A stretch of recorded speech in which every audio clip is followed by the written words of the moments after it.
बिस्मिल्लाहिर्रहमानिर्रहीम। Matric class new physics के हवाले से नई वीडियो के साथ हाजिर हैं और आज हम इंशाल्लाह new topic unit 20 nuclear structure के न्यू टॉपिक हाफ़ लाइफ को डिस्कस करने वाले हैं। बेसिकली हाफ़ लाइफ क्या चीज़ होती है? हाफ़ लाइफ को हम ये कह सकते हैं कि the time during which half of the unstable radio active nuclei disintegrate is called half life of the sample radioactive element। ठीक है, अच्छा यहाँ पर भी एक इसकी डेफिनेशन लगी, the half life of a radio active isotope is a time taken for half of the nuclei present in any given sample to decay. जैसा कि हम डिस्कस करते हैं कि अनस्टेबल जो रेडियो एक्टिव एलिमेंट्स होते हैं वो डीके होते हैं, यानी रेडियो एक्टिव रेज़ जो हैं वो छोड़ते हैं, जो मुख्तलिफ रेज़ के सूरत में उनसे खारिज होती है, निकलती है अल्फ़ा रेज़, बीटा रेज़, फिर गामा रेज़। ठीक है ना। तो जैसा कि हम डिस्कस करते आए हैं, इससे ऊपर भी हमने कार्बन के बारे में डिस्कस किया कि कार्बन 14 का एक ऐसा एलिमेंट है जो डिके होता है नाइट्रोजन की तरफ। ठीक है, बोरॉन की तरफ कार्बन 10 जो है वो डीके होता है, ये कार्बन 14 जो है नाइट्रोजन की तरफ डीके होता है। ठीक है, तो कितना टाइम लेता है कोई भी एलिमेंट कि वो पूरा का पूरा डीके होकर दूसरा स्टेबल एलिमेंट में जो है वो कन्वर्ट हो जाए। ठीक है, तो ये देखना है। तो बेसिकली हम इस चीज़ को काउंट नहीं कर सकते, उसकी ख़ास वजह है जिसकी वजह से हम उसकी हाफ़ लाइफ को लेते हैं। ठीक है, तो हाफ़ लाइफ किस लिए ली जाती है? उसकी वजह यह है कि जब कोई भी न्यूक्लियस जो है, जब वो डिके होता है किसी भी एलिमेंट का, सपोज़ कि कार्बन 14 का एक एलिमेंट है, उसमें जो मॉलिक्यूल्स या एटम्स मौजूद हैं कार्बन 14 के, वो डीके हो रहे हैं नाइट्रोजन की तरफ। ठीक है, तो कार्बन 14 की जो हाफ़ लाइफ है वो ऑलमोस्ट 5730 ईयर्स है। ठीक है, लेकिन हम यहाँ कार्बन की मिसाल नहीं लेते, हम इसकी कोबाल्ट की मिसाल ले लेते हैं। ठीक है, ऑलमोस्ट हम इसको कह लेते हैं कि 5 ईयर्स में डिके होगा। ठीक है, तो 100 ग्राम कोबाल्ट 60 आपके पास मौजूद है, तो वो ऑलमोस्ट 5 ईयर्स में डिके होगा। ठीक है, डिके होने से मतलब ये है कि 5 ईयर्स के अंदर उसका जो 100 ग्राम है वो हाफ होकर 50 ग्राम रह जाएगा। ठीक है, फिर नेक्स्ट जो 5 ईयर्स हैं उसमें 50 का हाफ जो है वो डिके होगा, यानी नेक्स्ट 5 ईयर्स में वो 50 से 25 ग्राम रह जाएगा। फिर नेक्स्ट ईयर में वो 25 का हाफ जो है वो डिवाइड होगा, यानी हर हाफ लाइफ के बाद जो है वो बाकी जो बचता है उसका आधा डीके होता है। तो इस तरह यूं आप ये कह सकते हैं कि एक लंबी जो लाइफ है वो हम इसका यानी ये कैलकुलेट करना बहुत ही ज़्यादा मुश्किल है कि एक जगह जो आइसोटोप मौजूद है, रेडियो एक्टिव एलिमेंट मौजूद है, रेडियो एक्टिव आइसोटोप मौजूद है, तो वो जो है वो कब तक कितने अरसे में जो है वो पूरा का पूरा डीके होगा। यही वजह है कि हम उसकी हाफ लाइफ को कैलकुलेट करते हैं। ठीक है, तो इसको आप इस मिसाल से भी समझ सकते हैं। यहाँ इन्होंने एक ग्राफ दिया है, इसको बड़ा कर लेता हूँ। ये आई थिंक ये जो है आयोडीन का जो है वो ग्राफ दिया है इन्होंने। तो आयोडीन का जो हाफ लाइफ है वो 8 डेज़ की है, ये देख लें। ठीक है, ये उसी की जो है वो मज़ीद डिटेल है यहाँ पे। तो ये आयोडीन 131 की हाफ लाइफ जो बताई, देखें यहाँ अगर हम एक ग्राफ लें, ठीक है, तो यहाँ जो परसेंटेज आ रही है, यानी एक जगह जो आयोडीन का कुछ मौजूद है, ठीक है, एलिमेंट आयोडीन 131 का, ठीक है, तो यहाँ उसकी जो है परसेंटेज मौजूद है 100% है। ठीक है, तो ये 100% जो है 8 डेज़ में 50% हो जाएगा। अब उस 50% का, ठीक है, जो 50 है वो मज़ीद आएगा, यानी वो यहाँ पर आ जाएगा।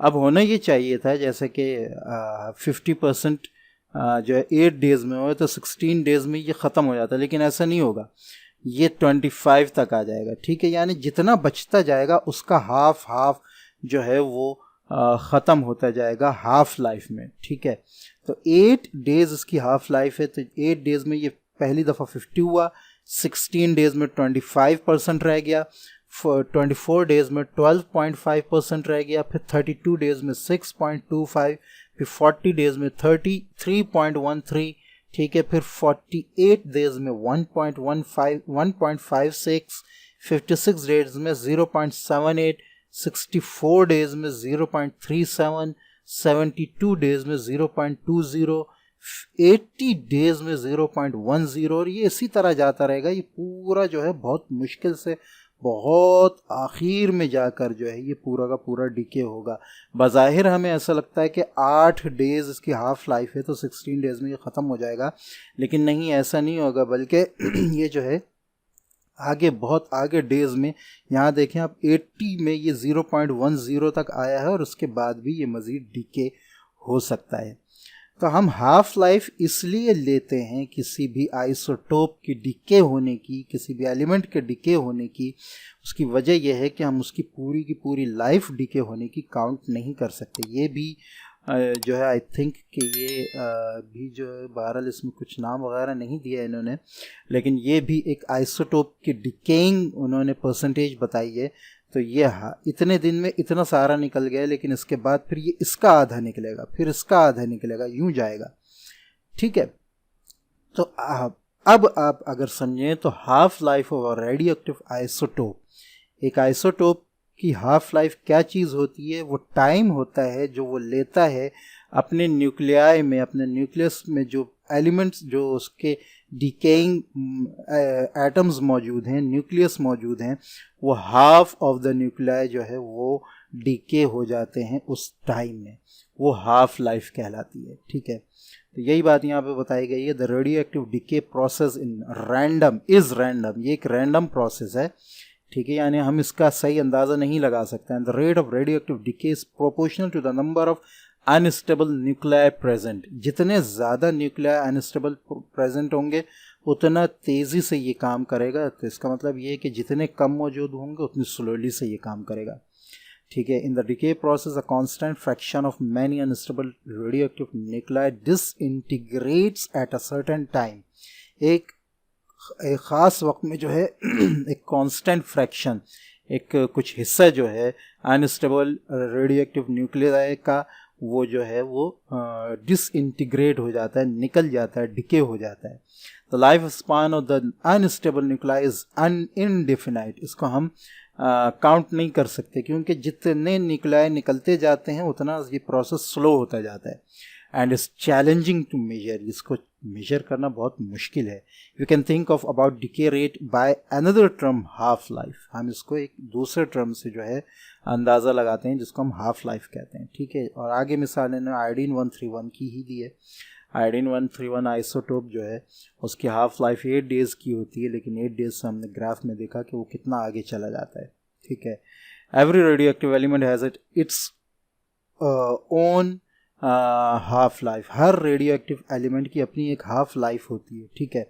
Half life of some radio active isotopes आगे कुछ की नीचे दी हुई है आइसोटोप्स की half life. It might seem strange that some isotopes have short half lives while others have long half lives. अब अगर आप देखें बोरॉन 12 की हाफ लाइफ 0.02 है, रेडॉन 220 की हाफ लाइफ 52 सेकेंड्स है, आयोडीन 128 की 25 मिनट्स है, आयोडीन 131 के हम ऊपर डिस्कस कर चुके हैं 8 डेज़ है, रेडॉन 222 की हाफ लाइफ 3.8 डेज़ है। और इसी तरह आगे अगर हम जाएं तो यूरेनियम 235 की half life 7.1 multiply by 10 raise to the power 8 years है, जबकि यूरेनियम 238 जो है उसकी हाफ लाइफ भी आपके सामने आ रही है। तो बहुत ज़्यादा फ़र्क है इन तमाम आइसोटोप्स की हाफ लाइफ्स में, ठीक है। तो बेसिकली हाफ लाइफ जो है वो एक ख़ास तरीक़ेकार है जिसके ज़रिए हम ये मालूम कर सकते हैं कि कोई एलिमेंट कितने अरसे में जो है उसके जो आइसोटोप्स हैं, उसके जो न्यूक्लियाई हैं, रेडियो एक्टिव न्यूक्लियाई, वो डिसइंटीग्रेट होते हैं। और उसका एक ख़ास तरीक़ेकार है, ठीक है। उसका तरीक़ेकार क्या है कि 1/2 यानी जो पहली हाफ लाइफ है तो उसमें कितना इंटीग्रेट होगा, कितना जो है वो डीके होगा एलिमेंट, ठीक है। तो उसको हम 1/2 से जो है वो मल्टीप्लाई करेंगे, ठीक है। फिर उसके बाद 1/4 से, यानी नीचे जो आपका डिनोमिनेटर मौजूद है उसकी पावर बढ़ती जाएगी, फिर 1/8। ठीक है, अगर हम यहाँ देखें, ये जो मिसाल हमारे पास आ रही है, ठीक है, हाफ लाइफ जो उसकी थी, क्या नाम है, आयोडीन 131 की। ठीक है, तो यहाँ ये आपके पास 100 था। ठीक है, यहाँ 100 का 1/2 निकल गया, या 100 का 1/4 रह गया। ठीक है, यहाँ 100 का 1/8 रहेगा, या 100 का 1/16 रहेगा, या 100 का 1/16 का स्क्वायर लें आप, तो सॉरी ये जो है ना हमें स्क्वायर लेना है, 1/2 रह गया। ठीक है, 1/4 रह गया, 1/16 रह गया, यानी डिनोमिनेटर जो आपका मौजूद है हम उसको जो है वो उसके साथ स्क्वायर लेते जा रहे हैं। ठीक है, यहाँ 1/2 था, यहाँ 1/4 रहेगा, डिनोमिनेटर में 2 का स्क्वायर आ गया। ठीक है, यहाँ 1/8 होगा, डिनोमिनेटर में 2 का क्यूब आ गया। ठीक है, फिर हाँ ये इसी तरह होगा, 2 का पावर बढ़ाते जाएंगे हम, 1/2, 1/4 रह गया, 1/8 रह गया, 1/16 रह गया, 1/32 रह गया, 1/64 रह गया। ठीक है, और उसके बाद 1/128 रह गया, यानी ये ख़त्म ही नहीं होगा, बहुत आगे तक जाता रहेगा। ठीक है, इसलिए कि जब तक ऊपर न्यूमरेटर में 1 मौजूद है तो इसकी वैल्यू जो है वो बरकरार ही रहेगी किसी न किसी हद तक। तो डिकेइंग टाइम जो है वो बहुत ज़्यादा मुश्किल है कैलकुलेट करना, लिहाजा उसकी हाफ लाइफ जो है वो कैलकुलेट की जाती है, और उसको जो है इस तरीके से कैलकुलेट किया जाता है कि 1 हाफ लाइफ में जो है वो एलिमेंट 1/2 रह जाता है। ठीक है, फिर नेक्स्ट हाफ लाइफ में 1/4 रह जाते हैं, यानी डिनोमिनेटर में हम 2 की पावर जो है वो बढ़ाते जाते हैं। थर्ड हाफ लाइफ में 1/8 रह जाता है। ठीक है, तो जितनी हाफ लाइव्स होती जाएंगी हम डिनोमिनेटर में उतनी ही हाफ लाइव्स का पावर बनाते जाएंगे, लेते जाएंगे 2 के साथ। ठीक है, और हम अंदाज़ा लगा लेंगे कि कितना जो है वो एलिमेंट जो है, कितने जो न्यूक्लियाई है परसेंटेज वो बाकी रह गई है। ठीक है, thus using the equation below we can determine how much of the original amount of sample remains after a certain interval of time। ठीक है, यानी कुछ वक्त के बाद जो है एक अंदाज़ा लगा लेते हैं हम कि कितना जो है एलिमेंट जो है वो डिके हो जाएगा और कितना रह जाएगा। ठीक है, आगे इन्होंने हाफ लाइफ को डिटरमाइन करने का तरीक़ेकार बताया है, वो मैं आपको ऊपर भी बता चुका हूँ, यहाँ ये इससे भी ग्राफ से भी बता चुका हूँ। यहाँ आपके पास परसेंटेज रिमेनिंग होगी वाई एक्सेस पे। ठीक है, और एक्स एक्सेस पे एलैप्स टाइम होगा। ठीक है, हाफ लाइफ के साथ आप जो है वो डिवाइड करते जाएंगे, 100 को डिवाइड करेंगे 1/2 से, तो आपके पास 8 डेज़, यानी जितनी भी हाफ लाइव्स हैं वो लेते जाएंगे। आयोडीन की हाफ लाइफ 131 आयोडीन की जो है वो 8 डेज़ है, तो 8, 16, 24, 32 इस तरह आप हाफ लाइव्स लेते जाएं।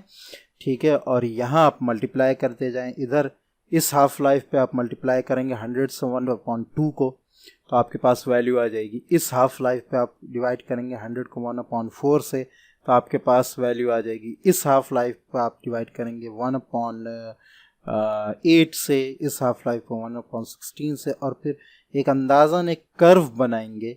ठीक है, तो उस कर्व बनाने से आपके पास उसका ग्राफ जो है वो आसानी से आ जाएगा। ठीक है, यही तरीक़ेकार यहाँ पे बताया गया आयोडीन 131 के एग्जाम्पल से।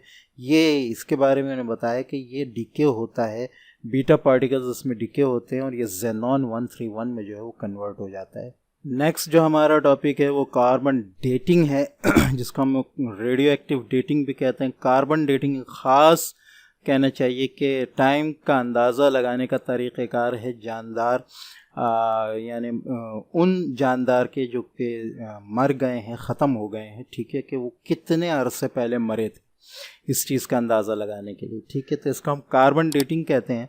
अच्छा, कार्बन डेटिंग से रेडियो एक्टिव डेटिंग को समझना ज़रूरी है। उससे पहले radio active dating is a process by which the approximate age of an object is determined by using certain radioactive nuclides। असल में रेडियो एक्टिव डेटिंग जो है वो जानदारों में भी इस्तेमाल की जाती है और बेजान में भी, इसको हम आगे जिक्र करेंगे कि कितने पुराने पत्थर हैं उनको भी अंदाज़ा लगाया जाता है रेडियो एक्टिव डेटिंग से। लेकिन जानदारों में जो डेटिंग इस्तेमाल होती है वो कार्बन 14 की इस्तेमाल होती है। कार्बन 14 एक ख़ास आइसोटोप है कार्बन का, ठीक है। तो उससे हम अंदाज़ा लगाते हैं कि कोई भी जानदार कितने अरसे पहले इस दुनिया से गया है, मरा है। तो ये जो डेट का अंदाज़ा लगाना है ये कार्बन डेटिंग कहलाता है या कार्बन 14 डेटिंग कहलाता है। असल में कार्बन 14 का जो आइसोटोप है वो अनस्टेबल है। कार्बन 12 का जो आइसोटोप है वो स्टेबल है, ठीक है। कार्बन 14 कैसे बनता है? न्यूट्रॉन का जो आपके पास न्यूक्लियाई या न्यूक्लियस मौजूद होता है जिसमें 14 आपके पास जो उसका मास नंबर होता है, 7 उसके प्रोटॉन होते हैं। तो कॉस्मिक रेडिएशन से जब न्यूक्लियस आकर इससे हिट करता है, ठीक है, तो इसका मास नंबर तो 14 ही रहता है, लेकिन इसमें न्यूट्रॉन जो है वो कैप्चर हो जाता है और प्रोटॉन जो है वो रिलीज़ हो जाता है। तो आप यूँ कहें कि यहाँ आपके पास 7 प्रोटॉन्स और 7 न्यूट्रॉन्स थे नाइट्रोजन में, लेकिन यहाँ आपके पास 8 न्यूट्रॉन और 6 प्रोटॉन्स रह जाते हैं कार्बन 14 के एटम में। यह आइसोटोप चूँकि कार्बन का ही है, इनहेलिंग में, सांस लेने में, दरख्त इसको ख़ास तौर पे और जानवर वगैरह भी इसको जो है वो अपने अंदर लेते हैं C12 के साथ, ठीक है। C12, C13, C14 कार्बन के आइसोटोप्स हैं जो सांस लेने से और फोटोसिंथेसिस के प्रोसेस के दौरान ख़ासतौर पे पौधों में और जानदारों में जो है वो चले जाते हैं, ठीक है, और वो उनके अंदर मौजूद रहते हैं, इसलिए कि वो जानदार जो हैं अपने अंदर कार्बन की अमाउंट जो है वो ले रहे होते हैं, ठीक है। अच्छा, लेकिन जैसे ही वो जानवर मरता है, ठीक है, वो जानदार मरता है, तो चूँकि C14 जो है वो अनस्टेबल है, ठीक है, तो वो डीके होना उसके जिस्म से जो है वो शुरू हो जाता है वो डीके होना शुरू होता है कार्बन 14 से दोबारा नाइट्रोजन 14 की तरफ, ठीक है। तो उसके रेशियो को, उसके डीकेइंग टाइम से जो है हम अंदाज़ा लगाते हैं कि कोई भी जानदार जो है वो कितने अरसे पहले मरा था। उसकी परसेंटेज हम हासिल करते हैं, साइंसदान जो है उसकी परसेंटेज हासिल करते हैं और फिर कुछ टाइम के बाद उसकी परसेंटेज को चेक करते हैं और उस टाइम से कैलकुलेशन लगाकर जो है वो अंदाज़ा लगाते हैं कि कोई भी जानदार जो है वो कितने अरसे पहले मरा था, ठीक है। तो ये चीज़ होती है, ये चीज़ यहाँ पर बताई गई है पूरी, ठीक है। Carbon 14 is found in a small amount in the atmosphere and is used to measure the age of organic material. Living plants and animals use carbon dioxide and become slightly radio active accordingly. ये भी radio active हो जाते हैं, मरते हैं तो फिर वो उसमें डिकेइंग प्रोसेस जो है वो शुरू हो जाता है, ठीक है। When an animal die, no more carbon is absorbed and the radiocarbon 14 present inside the animal starts decaying। ये डिके होना स्टार्ट कर देता है। कार्बन 14 की जो हाफ लाइफ है हम ऊपर डिस्कस भी करते हैं 5730 ईयर्स है, ठीक है। तो इससे अंदाज़ा लगाते हैं, एस्टिमेट एज जो है लो लगाते हैं और ये तकरीबन 50,000 साल तक की जो है पुरानी मौत को जो है वो अंदाज़ा लगाया जा सकता है कार्बन 14 की इस कहना चाहिए डेटिंग के ज़रिए, ठीक है।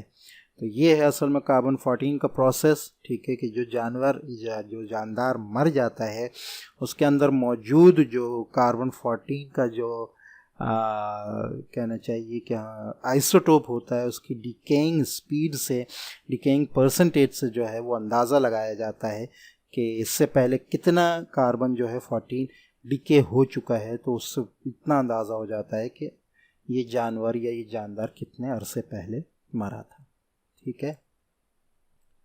नेक्स्ट आपका जो टॉपिक है वो है रेडियो आइसोटोप्स, ठीक है। तो बेसिकली रेडियो आइसोटोप को हम रेडियो एक्टिव आइसोटोप या रेडियो न्यूक्लाइड या रेडियो एक्टिव न्यूक्लाइड भी कहते हैं, ठीक है।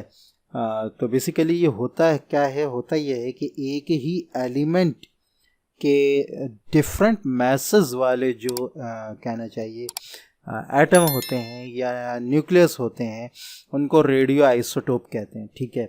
It undergoes decay spontaneously and emits radiation to dissipate excess energy.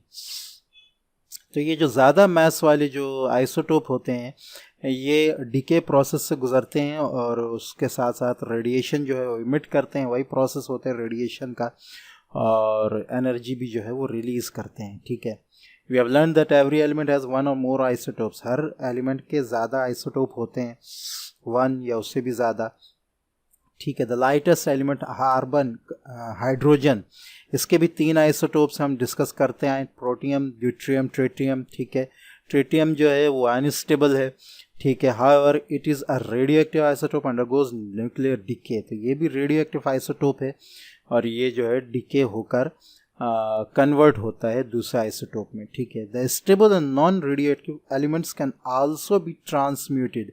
अब जो स्टेबल हैं एलिमेंट्स और नॉन रेडियो एक्टिव हैं उनको भी चेंज किया जा सकता है, ट्रांसम्यूट किया जा सकता है रेडियो एक्टिव एलिमेंट्स में by exposing them to neutrons और अल्फा पार्टिकल्स। जब उनको एक्सपोज किया जाता है, उनको मारा जाता है न्यूट्रॉन्स के ज़रिए, अल्फा पार्टिकल्स के ज़रिए, ठीक है।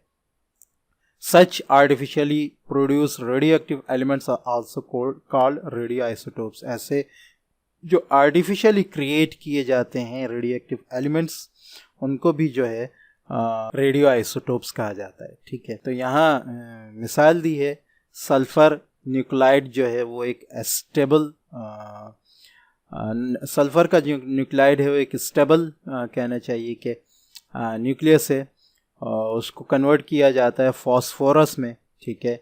और जैसा कि आपको नज़र आ रहा है कि इसमें से एक प्रोटॉन निकाला जाता है, ये प्रोटॉन निकल गया है, कहना चाहिए कि एटॉमिक नंबर से आप अंदाज़ा लगा सकते हैं। इसी तरह इसको जो है न्यूट्रॉन से पुश किया जाता है, इसको अल्फ़ा पार्टिकल से पुश किया गया, ये स्टेबल एल्युमिनियम है, इसका अनस्टेबल फॉस्फोरस में जो है वो कन्वर्ट किया गया है। तो इसमें भी अगर आप देखें तो मास नंबर और एटॉमिक नंबर दोनों जो है वो चेंज हुए, ठीक है। इन दीज एग्जांपल्स P32 और P30 produce artificial isotopes. Phosphorus के ये दोनों आइसोटोप जो हैं वो आर्टिफिशियल रेडियो आइसोटोप्स हैं, ठीक है। लास्ट टॉपिक आज का आपके पास जो है वो applications of radio isotopes in medicine and agriculture and industrial fields. Radio isotopes जो हैं वो बहुत जगह इस्तेमाल हो रहे हैं, मेडिसिन में, एग्रीकल्चर में, इंडस्ट्रियल फील्ड्स में, ठीक है। रेडियो ट्रेसर्स के तौर पर इस्तेमाल हो रहे हैं, ठीक है। रेडियो ट्रेसर क्या चीज़ है कि किसी भी किस्म के आइसोटोप को, आई थिंक यहाँ जो है वो आयोडीन 131 को जो है वो गामा एमिटर के तौर पर जिस्म के अंदर दाखिल किया जाता है, ठीक है। या तो इंजेक्शन से या किसी, कहना चाहिए पीने वाली दवा से, किसी भी तरीक़े से जिस्म के अंदर डाला जाता है और उससे जो है वो मुख्तलिफ़ बीमारियों को जो है वो चेक किया जाता है, ठीक है। वो जब अंदर जाकर गामा रेज़ को जो है वो इमिट करते हैं तो उसके ज़रिए डिटेक्ट किया जाता है, उन गामा रेज़ की जो पोजीशन है उनको डिटेक्ट करके जो है वो अंदाज़ा लगाया जाता है कि किसी भी किस्म की कोई बीमारी, ख़ास तौर पे ये कैंसर में जो है वो इस्तेमाल होता है, या थायराइड ग्लैंड जो है या गट की जो पोजीशन है उसको चेक करने के लिए ये चीज़ इस्तेमाल होती है। आजकल एक नया स्कैन इस्तेमाल हो रहा है, पहले तो CT स्कैन भी इस्तेमाल होता था, अब एक नया आया है PET स्कैन, उसके ज़रिए जो इंजेक्शन दिया जाता है और अंदर जिस्म के अंदर किसी भी किस्म की बीमारी को जो है वो लिया जाता है, ठीक है। वो गामा रेज़ जो है वो मुख्तलिफ़ जिस्म के मुख्तलिफ़ हिस्सों की तरफ पेनिट्रेट करती हैं और उनकी जो पोजीशन है, उनकी जो मूवमेंट है, उनको डिटेक्ट करके जिस्म के अंदर मौजूद किसी भी किस्म की बीमारी, किसी भी किस्म का ट्यूमर, किसी भी किस्म की चीज़ को जो है वो डिटेक्ट करके बताया जाता है। एक तरह से जैसे हम एक ज़माने में एक्सरे लिया करते थे, उस तरह का काम करके जो है वो डिटेक्ट करता है कि अंदर कोई ख़राबी, कोई बीमारी मौजूद है या नहीं। एग्रीकल्चर में भी fertilizer uptake in the plants from root to the leaves is traced by adding tracer phosphorus. Phosphorus 32 जो है वो जो है दाखिल किया जाता है रूट से लीव्स की तरफ, ताकि चेक किया जाए कि प्लांट्स के अंदर अपटेक जो है पानी का और दूसरी चीज़ों का जो है वो सही तरीके से हो रहा है या नहीं हो रहा। इंडस्ट्री में भी जो है वो इस चीज़ को इस्तेमाल किया जाता है, इसको मॉनिटर किया जाता है, flow and filtration to detect leaks in the equipments. Gamma rays इस्तेमाल होती हैं, ठीक है। इसमें किसी भी एलिमेंट के अंदर, चूँकि वो बहुत ज़्यादा मैग्नीफाई कर सकती हैं, बहुत ज़्यादा पेनिट्रेट करने वाली हैं, तो वो एक अच्छी पिक्चर लेकर आती हैं और किसी भी किस्म के छोटे मोटे किसी भी लीकेज को जो है वो बहुत वाज़े करके जो है वो दिखा देती हैं, ठीक है। मेडिकल ट्रीटमेंट में की मिसाल ऊपर एक मिसाल आ भी गई थी, यहाँ भी एक और मिसाल आ गई। Nuclear medicines radio isotopes are used for curing various diseases. For example, cobalt-60 is a strong gamma emitter. These rays can penetrate in depth into the body and kill the malignant tumor cells in the patient. इतनी ताकतवर होती हैं कोबाल्ट-60 की जो gamma rays हैं, इनको जिस्म के अंदर दाखिल किया जाता है और इनसे टारगेट किया जाता है ट्यूमर सेल्स को, कैंसर के सेल्स को, और उनको ख़त्म करने की जो है वो सर्जरी की जाती है, जिसको रेडियो सर्जरी कहते हैं। इसी तरह क्रैक्स को भी हम ऊपर ये भी डिस्कस करके आए हैं लास्ट में। Gamma rays have high penetrating power, so they can photograph metals to check cracks. किसी भी मेटल को जो है वो क्रैक्स चेक करने के लिए भी इसको जो है इस्तेमाल किया जाता है। कोबाल्ट-60 is a natural gamma ray source and does not need electrical power like an X ray tube. तो कोबाल्ट-60 जो है वो एक ऐसा सोर्स है जो नेचुरल है और गामा रेज छोड़ता है, तो लिहाजा इसको चलाने के लिए किसी भी इलेक्ट्रिकल पावर की भी ज़रूरत नहीं होती और आराम से जो है क्रैक्स को चेक कर लिया जाता है। तो ये थी आज की क्लास। उम्मीद है कि आपको अच्छी तरह समझ आई होगी। मिलते हैं नेक्स्ट वीडियो में, तब तक के लिए इजाज़त। अस्सलामु अलैकुम व रहमतुल्लाहि व बरकातुहू।